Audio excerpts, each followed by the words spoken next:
Hey everybody, what's up? Chad Wesley Smith here for the Jug Life podcast. Today, we're doing a Q&A episode answering your questions.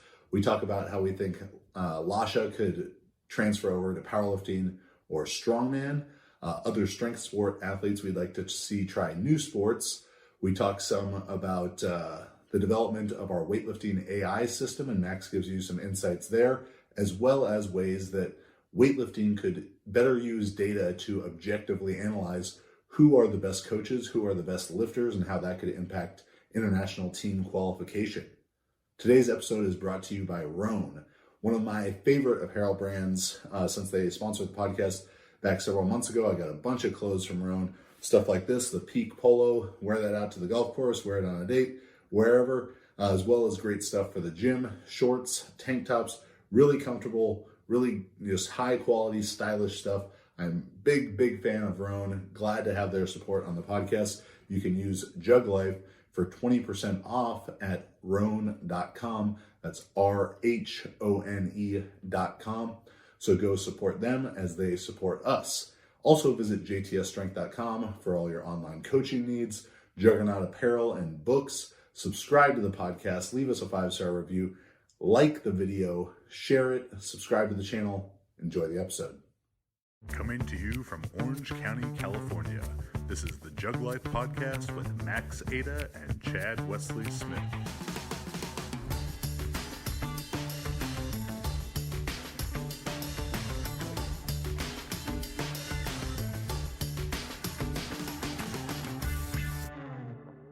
All right, so we're going to take some questions from the fans and then just some other stuff that we've been bullshitting about all week anyways. So let's jump right into it. Muhammad Nader asks how we think Lasha would do in powerlifting and strongman. And then sort of a piggyback question to that, Blaine McConnell asks about what strength sport athletes we'd like to see in other sports. And Blaine McConnell is the bobsledder that I coach. Oh, yeah. And I'd certainly like to see him doing weightlifting. Yes, for sure.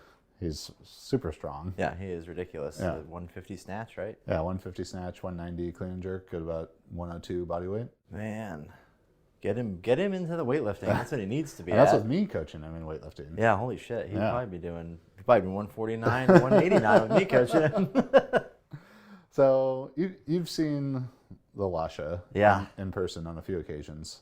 He is a big man. He is humongous. Like 6'7", right? Yeah, he's got to be 6'7". I will say he's not he doesn't have like short proportions. He has really long arms, you know? So I would say as a power lifter, he's not built like a 6'7" power lifter if there has ever been. I guess like a Thor, Kirill, right? But he's built for squatting and deadlifting for sure. I mean, he would have a monster subtotal on those sides. Yeah. And I don't think I've ever seen him do a giant heavy squat though, so I wouldn't know exactly what he could squat. Yeah, the strongman side of things is like where it would be more interesting to see him. He's so fucking big too. Yeah. All those like stone loading, all that stuff, he would be really good at that. I mean, arms like that. I mean, he is the most explosive. He would be the most explosive person to have ever done strongman. That's true. I mean, if a 220 kilo snatch is indicative of explosiveness, he has it in spades. Yeah, for sure. He would definitely be. I mean, I don't know. We were talking about this the other day. You were saying that when you were training strongman, you were talking about that time period where you were training strongman and everything, you felt generally way stronger than you did when you hit your all-time best powerlifting total. Yeah. So I do think there's going to be some effect of that where Lasha's doing a 220 snatch. He's also a fantastic weightlifter. He's a really well-trained lifter, super good technique. So how much of that would kind of not necessarily transfer over immediately? I mean, obviously, a ton of it is going to transfer, but you might be less strong in those static exercises. He's not going to be an Eddie Hall type. He's going to be super strong, but probably more top end of the pack, but not the top guy. I mean, I don't think he's not deadlifting 900 pounds. Yeah. But while he is, very finely trained for weightlifting, and if if you were just looking at like their general training, I'd almost be more inclined to think that a Gore Minasian or like a top shape Martin Seam for sure. would maybe be Martin Seam as a powerlifter for sure. He'd be a monster. Would be, I think, better than Lasha. And because those guys stand out as like, oh my God, they're just so rugged in their Lasha is so smooth in his technique, but he's just the way he is moving those weights is unbelievable, and the muscle snatching stuff it's just retarded. I mean, it's absolutely ridiculous. The like 140 muscle snatches, like just it's absurd. I mean, he would powerlifting. I would not think that he's going to be anything like that we haven't seen before. Like he would be great, but not like he's not going to be a Milanichev or somebody like that. Strongman though, I mean, he would do. He kind of, I bet he'd be a lot like Klikaev. Right? I mean, similar kind of build. He's a little bit taller, but, like probably a really good all-around dude, right? Yeah, he's not quite as maximally strong in the squat and deadlift as Klikaev's a 900-pound deadlifter, but he's so powerful. And, I just did that podcast with Martins Leitzitz, the 2019 World's Strongest Man. He said when he qualified for World's Strongest Man the first time, he weighed 270. And he's very athletic. You know? So there's kind of more than one way to skin that strongman cat. Right. And though you wouldn't look at Lasha and be like, oh, that looks like a really athletic guy, he clearly is. And his arms are so long that even if his like maximal pulling strength for the deadlift isn't quite there, I don't think that would hinder him in a farmer's walk. And he's kind of got a belly, but not too much like. He's bigger than he was the last time I saw him, but he didn't look fatter. He just looked like thicker. Bigger, So he's 168 kilos at Worlds. But it would be an interesting thing to see. Now, as far as other strength sport athletes, seeing them do a different strength sport than they've done or a team sport or another Olympic sport, and we have a whole podcast about this from the other side of team sport athletes we'd want to see do strength sports. People that stand out to me, we'll write on our own team, and since it's Blaine McConnell, U.S. bobsledder, asking the question, James Townsend would be quite the bobslayer, quite the force. We had to see if lightning could run on ice, to quote the famous John Candy, coach of the Jamaican bobsled team. But James, I'm sure would be amazing in the bobsled. That's a tough one. I mean, I know like it's like to say like, oh, I'd want to see some solid like 89 like a Harrison Morris or something play football. Like, I mean, it's like I don't know if that would be one of those things that would really be like amazing, because it's like not necessarily a huge. You gotta be a good football player, right? It's like it's as a potential football player, someone who would stand out, of course, like a Thor, Brian Shaw, those kind of guys. But so talking with Martins, doing the podcast with him, something that's always stood out to me about him, and we used to train together 6-7 years ago when I was doing Strongman. He only weighed like 240 then. He was very athletic. And he's maintained his athleticism really well the whole time, going up all the way to 355 pounds when he won World's Strongest Man. And he said he wouldn't let himself like move up in body weight if he could not do pistol squat on each leg, 5 sets of 10 body weight pull-ups, and a muscle up. And he couldn't do the muscle up when he weighed 350, but he's done it at like 330. So I mean, he's a guy who's still very flexible. Seeing him do those Steinborn squats. Like a Martin Leitzitz type playing like defensive tackle. He's just a powerful, big, athletic dude. For sure. I'm trying to think of other events too. I mean, we think football just because that's like where the most powerful athletes are probably going to be. But like, I mean, I don't know. I guess like. I don't know what it would be like to say it'd be cool to see Ilya Ilin do pole vault. Like it would be comical, but like, I don't think any of those guys, a lot of the people that are at the top, especially like weightlifting and powerlifting, are well suited to that.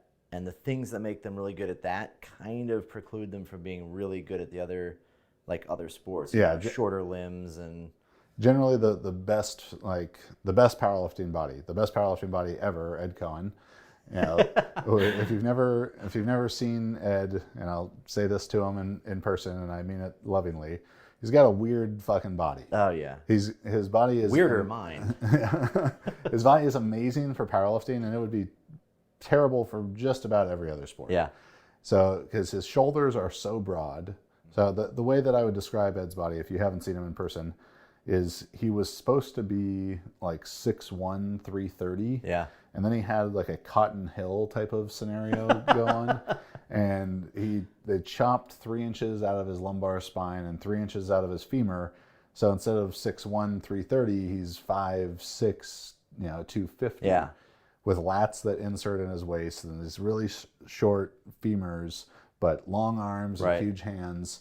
And The bigger question to Ed directly, if they cut 3 inches out of everything and you were supposed to be 6 feet tall, is that what you're packing down there, Ed? he's got those size 12 shoes, and his hands are as big as like he's but he's perfect for powerlifting. I mean, the shortness, but terrible body for everything else. Yeah. Where these really great football players, basketball players, having extremely long legs and long arms, you get some good deadlifters, but it's kind of a bad body. I would see I think Klokov and Tarakti would be pretty cool to see in some kind of I would say like a football scenario, but be kind of cool to see them cross over even into powerlifting. I think they could do decently well. Klokov could do well. Actually, you know who really would be Vasily Polotnikov. Yeah. He would be a very good powerlifter. He's just ridiculously strong. Yeah, and if given enough time, I mean, a lot of these things, not powerlifting and strongman so much, but talking about someone crossing over to football, that's a several year endeavor. Yeah, for sure. Or someone becoming a shot putter or a discus thrower. Thor would be very interesting to see there. Yeah. Or a bulked up Klokov, like 125 kilo Klokov. That'd be cool to see. Yeah. That. Yeah. He said that he would get up to like 125 kilos. Holy shit. That was the most when he was 110 kilo class. Oh, right. Yeah. So he was big. Yeah. So. Yeah. Interesting thought experiment. So that will segue nicely to a question from Jake Frazier at Jake Frazier 11. How are the current shot putters so good? That's not exactly how I phrased it, but that was sort of the gist of the question. So if you didn't see a couple days ago, or probably a couple of weeks ago by the time you're listening to this, World Championships in the men's shot put was fucking wild. It was without a doubt the best shot put competition ever, and I think a strong argument can be made that it is the best single track and field event of all time. You had Joe Kovacs, the champion, at 22.91 meters, like 75 feet 2 inches. Mm-hmm. And then Ryan Krauser second at 22.90 meters, just like a half inch behind, tied with Tom Walsh, also 22.90 meters, with Ryan getting second because of having his second throw was farther, his second farthest throw was farther.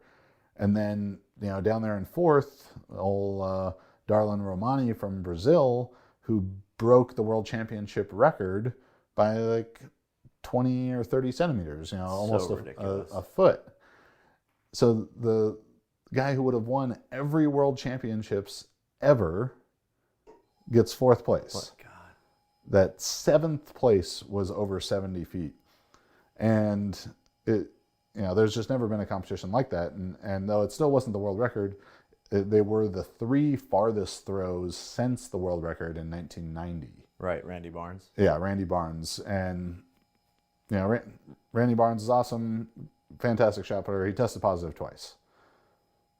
The guys who had the world records before him, Ulf Timmerman, East Germany. He was on steroids. Yeah, I mean that's Udo Bayer, whatever. Like through the 70s and 80s, 100% of the champion level shot putters, discus throwers, Americans, everyone else, they're on steroids. As an aside to this, one of the moments that was like a glass shattering light bulb, I don't know, I'm a freshman in college and do a track meet at Sacramento State while I was redshirting. My roommate Nate and I both competed, but both redshirting, so we weren't competing for Cal. And we go out to dinner after with a guy named Hal Connolly. And Hal Connolly is the last American to win a medal in the hammer throw. He won gold in 56 or 54, whatever. And I don't think, still no men have won a medal. And we're sitting at this Chinese buffet across the street from as a shot putter would. Yeah, across the street from the Sac State track. And we're just talking about throwing. And at one point, Hal Connolly just starts talking about, he's like, oh yeah, back in 1960, or, my doctor asked me like if I wanted these pills to help me get stronger, and I was like, well, of course I do. And he's like, well, those were D-ball. and then he's telling us, he's like, I would call Randy Matson on the phone and Perry O'Brien and Dallas Long and these people, and like, well, how many are you taking? Well, I'm taking 4. Well, I'm taking 6. I think I'm going to start taking 8. Nice. And all these, like, he just listed off these names so fucking casual, matter of fact. Yeah. And my mind was blowing because I was like, this is the golden era, age of track and field. Like, picture Chad's probably wearing like a choir boy robe here in this scene. Yeah, I thought that steroids didn't exist at that point, in that era of track and field in my mind. Yeah. And then I just found out, like, well, they did. It was the really good pharmaceutical grade shit, and they were all doing it, and it wasn't against the rules because there wasn't drug testing, and it wasn't against the law then. They were just strength pills. Yeah, they were taking their strength pills. And so, when you compare the testing now and a couple of years ago when we had Jordan Clark on, who's on the world championship team, he was talking about being tested 50 times in a year. So are there people beating drug tests? Of course. Do I think that Joe Kovacs, Ryan Krauser, and Tom Walsh are among people beating drug tests? No, I don't. No. I've been in that world. I've been in the world of elite track and field, throwing 20 meters. I know those guys. I've been in the world of untested powerlifting, of tested powerlifting, of weightlifting, like, people who are just commenting on the internet about, oh, it's so easy to beat, it's just an IQ test. Like, fucking bullshit it is. That when Jordan Clark is getting tested 50 times in a year and his stipend from USATF is so bad that he still has to work, 25 hours a week at GNC, like, he doesn't just have, let me hire all these chemists to help me beat the test. Like, if this is the only time I'm going to get tested, I'm going to get tested at the competition, so I need to come off in this amount of time. Sure, that's easy enough to beat. It's not that easy to beat because... Yeah, look at the Olympics. Yeah, China, Russia, people who have entire countries helping them beat drug tests are still testing positive there. So I don't think it's an issue of they're just on different drugs or better drugs than these guys who threw farther before them. So how is the level so high? I don't know that they're not stronger. These guys aren't stronger than Greg Trefalis and Ulf Timmerman and Udo Bayer. Yeah. So it's not that they know how to lift better. Or it's not that they can jump higher or jump further. So it's kind of a culmination of probably more efficient or effective strength training. Yeah. So great maximal strength paired with the special strength ideas, Bondarchuk type of stuff, like a convergence of those, and then just earlier exposure to better technique and better training. Yeah.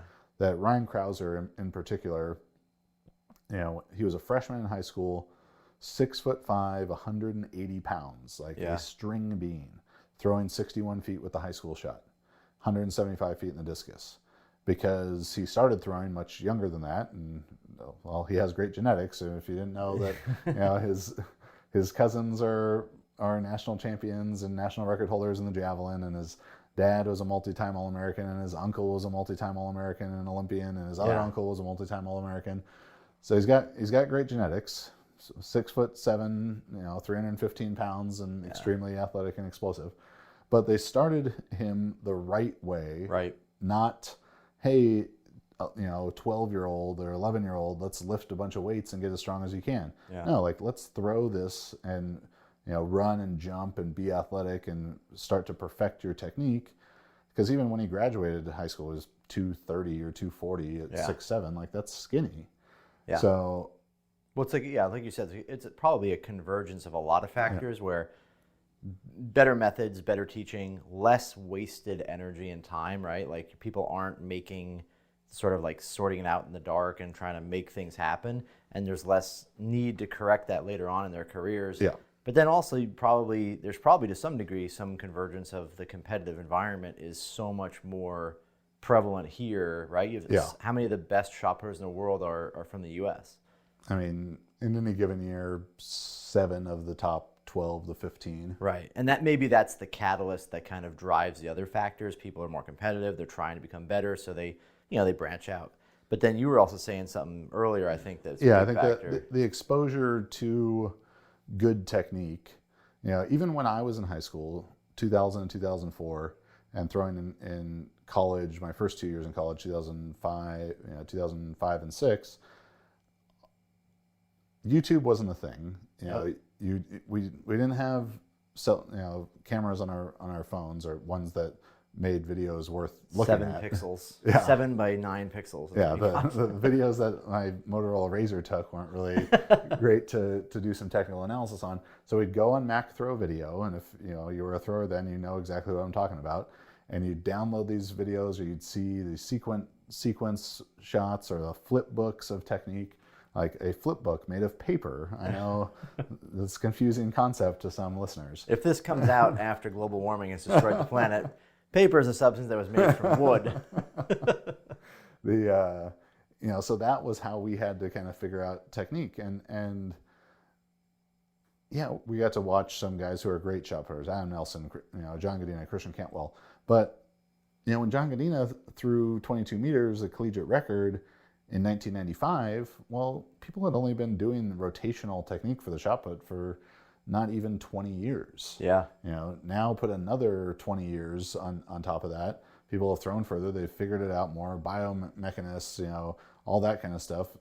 And now you can go on YouTube and see 4K video in slow motion of the best throwers in the world from multiple angles, and start to figure out their technique and your technique from it when you're 12 years old, rather than when you're 22 or 25 and you're trying to change things and adjust things. So for sure, it's just a better environment across every spectrum, right? Yeah, so that rate, because the level of high school throwing at the top end has been raised so much, where there's multiple 70-footers every year, where my senior year in high school there wasn't a single 70-foot high school shot putter. Wow.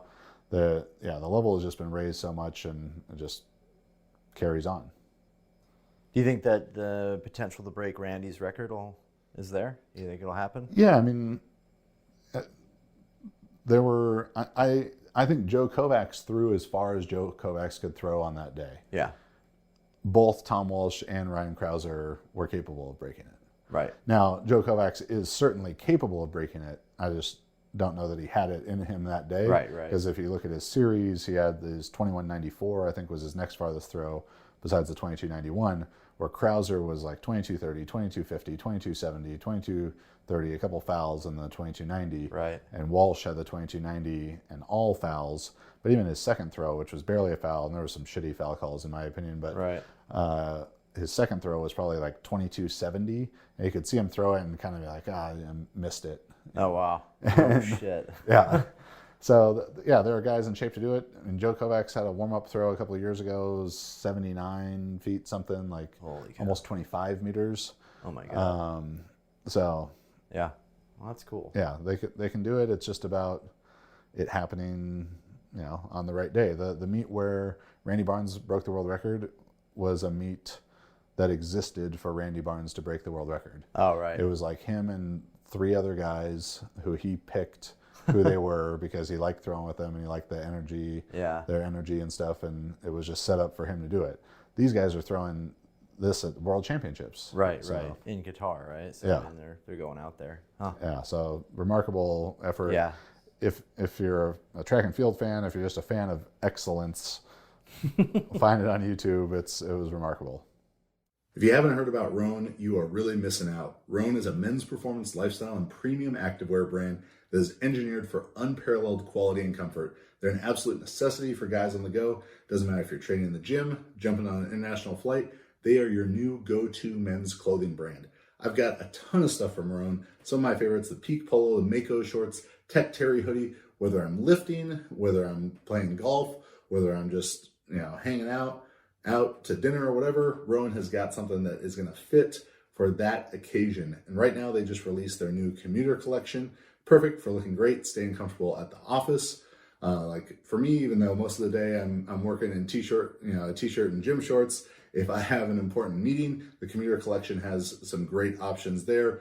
Pants, polos, shorts, and shirts. Lightweight, comfortable, wrinkle-free, nice and breathable for a big, occasionally sweaty man such as myself. So go to roan.com/juglife today and use promo code JUGLIFE to get 20% off your first purchase. That's RHONE.com/juglife. Use JUGLIFE for 20% off at roan.com/juglife with the promo code JUGLIFE. All right, so a ton of people ask about weightlifting AI. You're making weightlifting AI. When's weightlifting AI coming out? Yes, we're making it. So we just kind of talk about some of what's going into the process, to the system. Yeah, I mean the whole weightlifting AI system is designed around similar principles to the powerlifting, where basically what we're going to do is use questionnaires that will evaluate your your physical morphology, your height, age, weight, sex, those things, and then on top of that, there'll be a questionnaire that basically gives your best assessment of, the way you miss lifts, which will kind of structure for us, one, training volume, training intensity, what kind of exercises you should be doing, and then it'll build the program from there. The calculations and everything for how the program's actually assembled would be super boring to discuss, exactly where volume goes, but it's structured in a way that the program can adapt and build, either from the week size program all the way up to 20, 30, however many weeks it needs to build. And it'll use fatigue ratings like powerlifting to gauge, how you adjust the daily kind of training. If it says, 80 kilos for 5 sets and you're plugging in numbers that are saying, hey, this is really hard, it's going to dial those back for you and adjust just like the powerlifting would. The kind of cool thing to me is that it's able to adjust things on a big scale. So, long-term program development and looking at programs from like a training cycle standpoint, you can identify a lifter and say, hey, this person moves kind of slowly. So rather than say, we need to do these kind of workouts for this kind of workout, really you'd say that person moves slowly, they're training too heavy. So you can now take the AI and say, hey, look, they're going too slow, their training's too heavy, they can plug this in. It would be able to adjust the entirety of their training cycle, all the sets and reps, and distribute that volume and intensity to lower rep ranges, lower sets that would accomplish that goal of making the training a little bit lighter so that their speed qualities improve. And that happens on the daily basis, but the program does it in this global picture. So it's really cool because now we have the ability to keep track of a ton of different exercises, a ton of data, and dial in a huge program, but keep the essence of the program the same. So you're not dramatically changing the program to make it something totally different. You're just, hey, the volume and intensity need to change. These are adjusted daily, and with record keeping and entering in fatigue, what we call them, fatigue ratings. You're going to get a program that's completely dialed into exactly what you need. So, and probably the biggest difference between powerlifting and weightlifting is the technique component. Right. Is so much more significant. So how is it going to deal with different technical problems that the lifter might be having? So obviously there's it doesn't have the ability to watch a video and change anything about that. But what we do have is really good assessments of, we can, with questionnaires, get a good idea as to what's happening in your lift. If you answer questions about, why you miss your snatch, oh, I missed my snatch forward. That's the most likely reason I miss it. Then we know that there's problem with the trajectory of the bar. So we can automatically create a list of exercises based on those questionnaires as to what's going to be most beneficial to you. And this is the same process that I use when coaching somebody. If I watch somebody lift and, I see the same kind of error occurring, in my mind, I already know the list, but I would go to certain exercises and use those. So we've basically created a exercise library that ranks every exercise in it that the program can use on that spectrum of, trajectory, bar height, issues with this part of the lift, issues with this part of the lift. And so you plug in, in your questionnaire initially what you've done or what you're going to do wrong in the lift, and we'll have a good exercise roadmap as to, for you to follow. Yeah, so Max and Garrett are working hard on that, and you guys should be looking for beta weightlifting AI. At this point I'm reticent to give any hard dates, but sooner. Yeah, Robomax is on the way. So Sarah02483, interesting last name, asks us about what could be complementary off-season training for powerlifting and weightlifting. She mentioned specifically Pilates, and that I don't know that I know enough about Pilates. Sure, it could be. They use a special bed. Yes. The reformer, I think. But in regards to complementary off-season training for powerlifting, all this goes to the question of specificity and how far away can you get from the sport, but it still have some positive transfer. Now, that a lot of that deals with the time frame that we're talking about.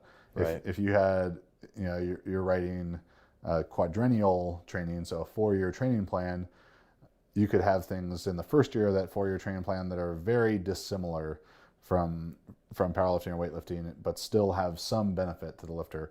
The example I always look at with this is Ilya Ilyin. Yeah. He had this time after the major competition, after Worlds or the Olympics, where he was spending 1 to 3 months doing the lifts only one time a week, but he was playing basketball and swimming and breakdancing and doing whatever he does. And that was all a useful part of his bigger training process, because it made sure he stayed healthy. It kind of gave him time to refresh psychologically, all this stuff. Drugs are a part of that.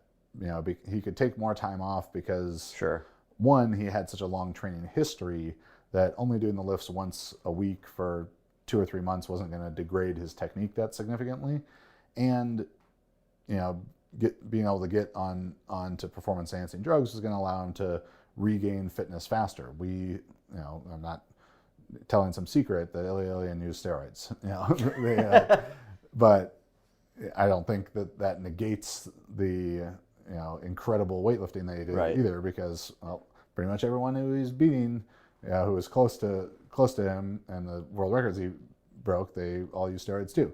But we saw him at this seminar in late 2013, and he was snatching 140 kilos from blocks. Yeah, and in extremely broken English, I think Klokov then snatched 190 or did a 190 thruster. Yeah, and Ilya kind of touched the weights and said, "I snatch 6 months." Yeah, and saying he was going to go from 140, which at that day was pretty much as he could have done, to 190 in 6 months, and it was almost to the day. Yeah, following him along on Instagram, that he did a 190 snatch from blocks 6 months plus or minus a couple of days later. So for him, swimming, basketball, whatever, all that stuff was complementary off-season training, but that's in a very long-term sense. A year of training, 4 years of training, and he's doing it for a pretty extended period of time. So for almost anyone listening to this, their time periods are going to be compressed.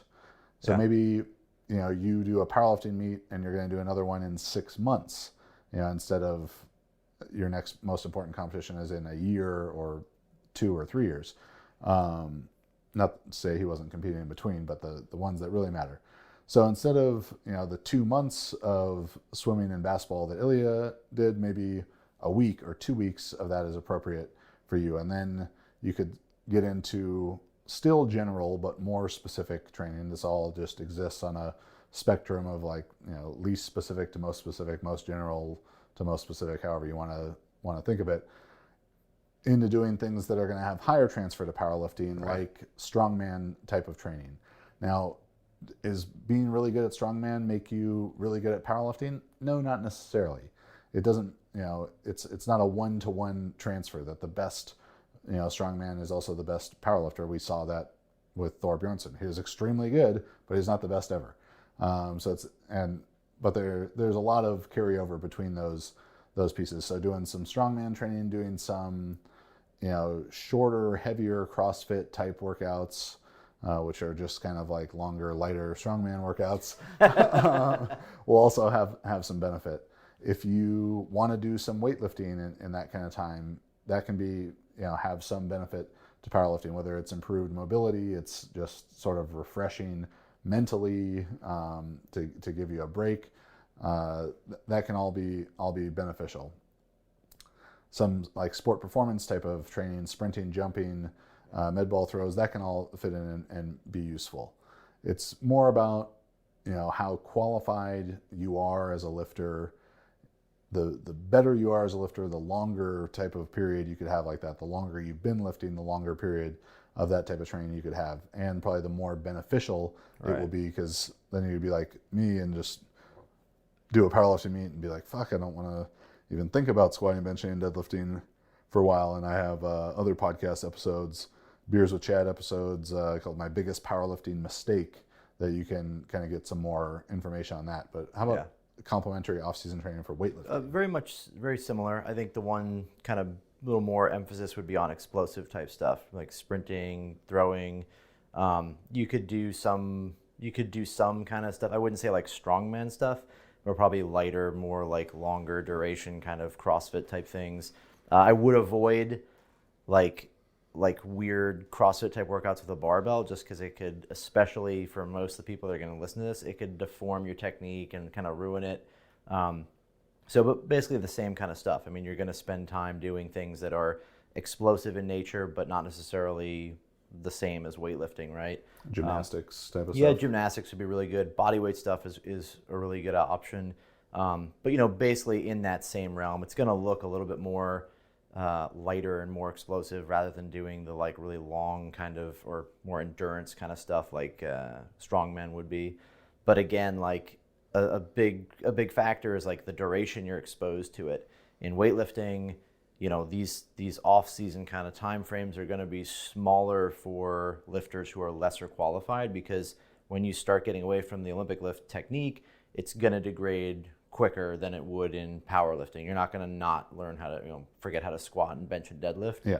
And for someone who's only done 1,000 snatches in their life, or you've been doing it for 6 months and you do no snatches for 1 month, then 1/7 of your training career is off. But you've been snatching for 10 years and you take 1 month off, it's not that big of a deal. Yeah. And so, you have to remember that, like, dosing it properly, where, again, don't extend that off season to be, half of the length of your entire training history. All right. So the last thing we want to talk about here is something Max and I just been talking about, driving around and eating meals and stuff, is how to go about evaluating coaches, evaluating athletes, and things that we really think could be like valuable metrics for USAW in particular. This could all exist for powerlifting too, but powerlifting and weightlifting are the most objective sports possible. Yeah. You lifted this much, you weighed this much, so you're this good at the sport. You made it or you didn't make it.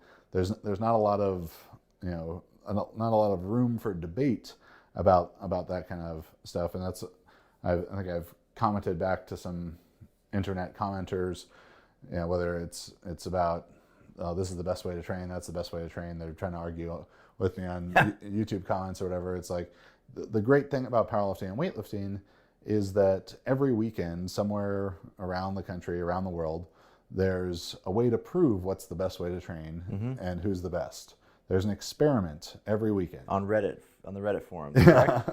Yeah. There's an experiment every weekend where you get to say my way is the best way, and it's called a meet. Yeah. You go and do the meet, and you're good or you're not.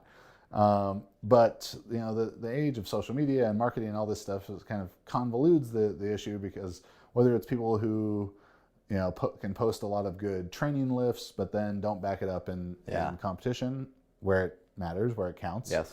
Or it's just marketing that's basically just saying we're the best, we're the best, we're the best, because there's nothing to check that. It's frustrating in a lot of ways, because it should be very simple to evaluate, and particularly for USA Weightlifting, this could be a very valuable tool in terms of absolutely what athletes are getting more support, what coaches are getting more support, what coaches are being kind of pushed forward into higher roles, and so we talked about evaluating coaches, and I think you made a good point.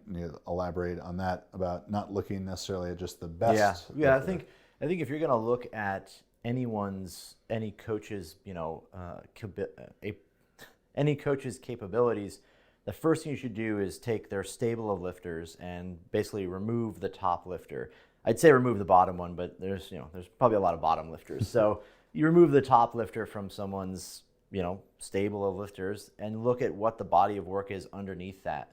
If you have a coach who's produced one person but nobody else under them, it doesn't mean they're a bad coach. It's just very difficult to evaluate whether or not that coach or club or system is just lucking out and getting someone who's extremely talented that succeeds in spite of the situation they're in, or if it's truly a remarkable succeed in any situation, right? Or if it's truly a remarkable coach that's done an amazing job and does an amazing job over and over again. So eliminating the absolute pinnacle of somebody's coaching career, as kind of unfortunate as it is, it gives you a good perspective on what the rest of what they produce looks like. Yeah. So for people listening, like pause right now and think about the people that you listen to who put themselves forward as authorities in coaching and development of powerlifters and weightlifters. Think, who is the best lifter that this person has ever coached? Yeah. If you're at a loss to think of who that person is, that's a problem. Yeah. Also, if you identify the person, so-and-so is this person's best lifter. Who's that person's second best lifter? If you don't know who that person is, not as problematic as not knowing, not having anyone good, but it's certainly possible to just stumble upon great talent and they succeed in spite. It's a lot of it is like the unfortunate aspect of the social media age is that it's easy to design a system of coaching and training around the idea of marketing, right? If you wanted to market your powerlifting or weightlifting coaching really hard, what would you do? Well, you just have everybody train really heavy and max out all the time, because you're going to get the most possible videos, right? You're going to be able to post all the time about new PRs, different exercises. And so you could very well be that as a coach, people are doing this, maybe not subconsciously they're doing it, they don't realize, but that's not necessarily what makes a great coach. It's also the kind of thing where if you see that most of what's happening is big lifts and big numbers and all these things, but there isn't really an excellence happening in competition, it's another good sign that somebody is they're not necessarily developing lifters or competitors, they're developing content. Yeah, and that all depends. If you just want to be a strong person, that's fine. Yeah. If you want to be good at the sport of powerlifting and weightlifting, you want to go with people who are making people do well at meets. Yeah. That is there's a lot of people who I think were much stronger than very me, much. but they were not better powerlifters than I was, because that happens on one specific day. Yeah. So, yeah, in regards to weightlifting and stuff, it would be awesome. Powerlifting has a great resource in open powerlifting to see, all of a lifter's meet history and how many lifts they're making and how many lifts they're missing and their progress over time. Where weightlifting shockingly does not have that. I mean, considering it's an Olympic sport, that all the information is readily available. That and to go the step further with it, the coach side of things. And if you saw our episode with Sean Waxman, we talked about athletes switching coaches and Right. and stuff, and they, you know, how interesting would it be to you just to be able to click on an athlete's name and you see these results with this coach and these results with this coach, and you can see the trends up or down based on those on those changes. Well, it also gives you a chance, if a database like that exists, it gives you a chance to compare yourself against the people around you, around the people around the world, right? Like, what is the average success rate in a competition? Does anyone know? I mean, we could all sit here and come up with numbers and say, oh, most people go 4 for 6. Could be much lower than that, you know? Maybe if you took bomb outs out, maybe it's different, but you know, not having that data is kind of an unfortunate thing because we don't have a chance to really see, you know, the metrics of what teams are doing well and where that's coming from. Is it coming from leadership, or is it coming from the fact that there's just one super good person on the team that, you know, that's all there is? Yeah. So just some food for thought for the people there. Yep. Anything else? Those are all the good ones I pulled out. Yeah, sounds good. All right, buddy. Cool. Thanks for listening to that episode of the Jug Life podcast with myself and Max Ada. Hopefully you learned some new stuff, or at least got, you know, some new ideas happening that you can kind of develop for yourself about, you know, what makes a good coach, some ideas for your off-season training, all that. Make sure that you like the video, subscribe to the channel, and visit jtsstrength.com for all of our online coaching services, our apparel and books. Thanks for listening. Thanks for watching. See you next week.